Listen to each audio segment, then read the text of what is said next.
For centuries, a legend whispered through battlefields and royal courts. The invincible blade. A sword so sharp, it could cleave silk in mid-air, yet so flexible, it could bend 90 degrees without breaking. This was Damascus steel, a metal unlike any other, adorned with a mesmerizing, watery pattern. It was the marvel of the ancient world, an engineering feat centuries ahead of its time. But then, as mysteriously as it appeared, the knowledge vanished. Today, despite all our advanced metallurgy, we can imitate, but we cannot truly replicate its legendary properties. What was its secret, and why has it eluded us for so long? Our journey begins in the ancient workshops of the Near East, where stories of Damascus steel first emerged, captivating the imagination of warriors and artisans alike.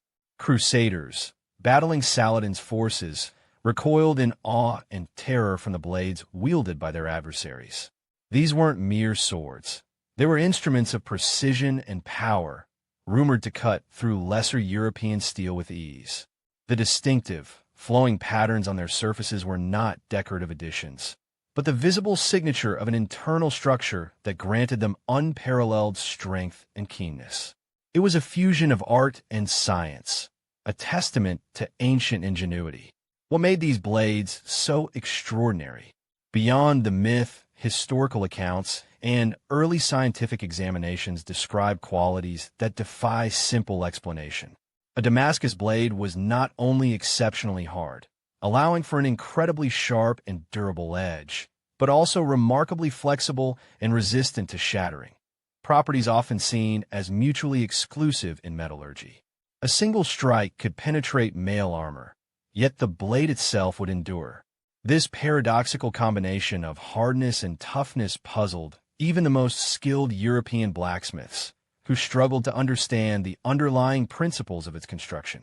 The true genesis of Damascus steel lies not in Damascus itself, but thousands of miles eastward in ancient India. Here, a unique raw material known as Wootz steel was produced.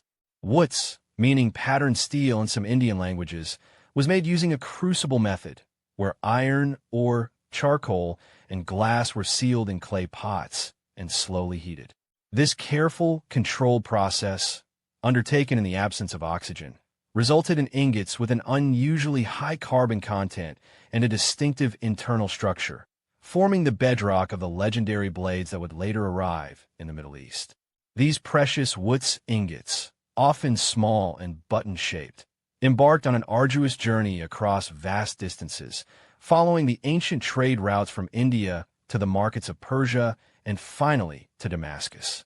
They were more than just raw metal. They were condensed knowledge, carrying within them the potential for unparalleled strength. The journey itself added to their mystique, suggesting that the very process of transportation, perhaps even the environmental conditions encountered, played a subtle role in their unique properties. The Damascus smiths did not create the steel, but rather perfected the art of transforming it. Upon arrival in Damascus, the Wootz ingots underwent a transformative process at the hands of master smiths. This was no ordinary blacksmithing. The ingots were carefully heated to a specific critical temperature, a window of perhaps just a few degrees, then meticulously hammered and folded thousands of times. This painstaking work, often performed over several days, wasn't just about shaping the metal. It was about coaxing out its latent potential, arranging its microscopic structure into the legendary patterns. It was an almost alchemical process, requiring immense skill, intuition, and an intimate understanding of the material. The iconic watered silk pattern, or Muhammad's ladder, was more than just beautiful. It was the outward manifestation of the steel's internal structure. Modern science, using electron microscopes, eventually revealed the secret: incredibly fine bands of cementite, a very hard iron carbide, interspersed within a softer matrix of ferrite. These bands, often laced with microscopic carbides and even carbon nanotubes, were perfectly aligned to create a material that could hold a devastatingly sharp edge while resisting brittle fracture. The ancient smiths didn't know the metallurgy, but they intuitively manipulated it. Despite its legendary status, by the mid-18th century, the art of true Damascus steel had inexplicably vanished. The last known swords were forged in the 1700s, and then silence. Theories abound. The disruption of trade routes by the Mongol invasions in the 13th century, which cut off the supply of specific Witz ingots. The depletion of the unique iron ores used in India, or perhaps even the loss of specific knowledge passed down through generations as skilled artisans died without apprentices. The precise combination of raw materials, specific forging techniques, and environmental factors simply ceased to exist. The mystery ignited a centuries-long quest. From early European metallurgists like Faraday to modern-day scientists armed with advanced technology, countless attempts have been made to recreate true Damascus steel. Replicating the distinct pattern proved achievable through pattern welding, where different steels are folded together. But replicating the exact microstructure, the carbon nanotubes, the specific cementite morphology, and thus the legendary properties of combined hardness and flexibility, remains the holy grail. It's a scientific puzzle that continues to challenge our understanding of material science. One prevailing theory points to the specific trace elements present in the original Indian Witz steel. Vanadium, molybdenum, chromium, and even phosphorus, elements found in particular Indian iron ores, are believed to have played a crucial role. These impurities, far from being detrimental, might have acted as nucleation sites, encouraging the formation of the specific carbide structures and carbon nanotubes during the slow cooling of the Witz ingots and the subsequent forging. Finding iron ore with the exact, unique elemental composition has proven almost impossible today. Another critical and perhaps unreplicable factor was the precise temperature control during both the original Witz production and the subsequent forging in Damascus. The unique microstructure of Witz steel is extremely sensitive to heat. Too hot, and the precious carbides dissolve.